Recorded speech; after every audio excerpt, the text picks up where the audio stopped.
بسم اللہ الرحمن الرحیم اللہم صلی علی سیدنا و مولانا محمد وبارک وسلم۔ پیارے دوستو، السلام علیکم ورحمۃ اللہ وبرکاتہ۔ آج ہر طرف ایک بات سننے کو ملتی ہے کہ ثنا خواں یعنی نعت خواں حضرات جو ہیں وہ پیسوں کی ڈیمانڈ کرتے ہیں، پیسہ مانگتے ہیں۔ کوئی 1,00,000 روپیہ، کوئی 50,000، کوئی 20,000، کوئی 10,000۔ تو میں صرف نعت خوانی کروانے والے عاشقان رسول سے ایک سوال کرتا ہوں کہ ان نعت خوانوں کو خراب کرنے میں ہاتھ کس کا ہے؟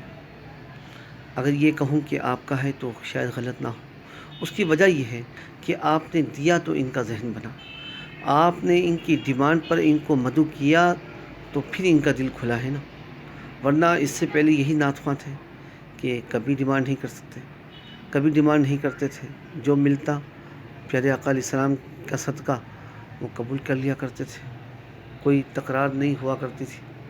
ایک مخصوص طبقہ تھا کہ جن میں یہ بات پائی جاتی تھی کہ وہ ثنا خوانی بیچا کرتے تھے۔ اس کے علاوہ بادشاہ لوگ جو ہے وہ اس سے اجتناب کرتے تھے، تو ہم نے ان کو موقع دیا ہے۔ اگر ہماری عوام عاشقان رسول اگر یہ نیت کر لے کہ جو ڈیمانڈ کرتا ہے، جو پیسہ مانگتا ہے، پیسوں کو بھوکا جو نعت خواں ہے، جو پیسوں کے لیے مر رہا ہے، لوگوں کو دھوکہ دے رہا ہے اور منافقت کر کے لوگوں کو بے وقوف بنا رہا ہے، وہ عشق رسول کی آڑ میں آقا علیہ السلام کی ثنا کو بیچ رہا ہے، اگر ڈیمانڈ کرے تو آپ اس کو نہ بلائیں، آپ اس کو محفل میں بھی نہ بلائیں، بلکہ آپ اس کو عوام میں بھی نہ بیٹھنے دیں۔ تو میں سمجھتا ہوں کہ یہ چیز بالکل ختم ہو جائے گی۔ اپنے آپ پہ کنٹرول کریں، نعت خواں خود بخود اچھے ہو جائیں گے، نعت خواں خود بخود سدھر جائیں گے۔ عوام اچھی تھی تو نعت خواں بھی اچھے تھے، عوام خراب ہوئی تو نعت خواں بھی خراب ہوئے۔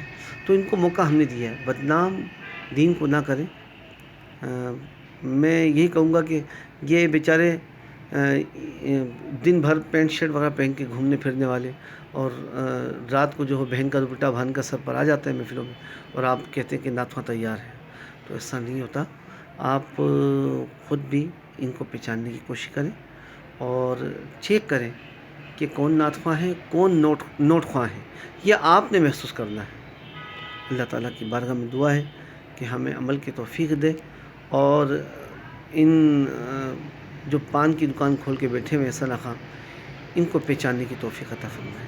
آمین۔ السلام علیکم ورحمۃ اللہ۔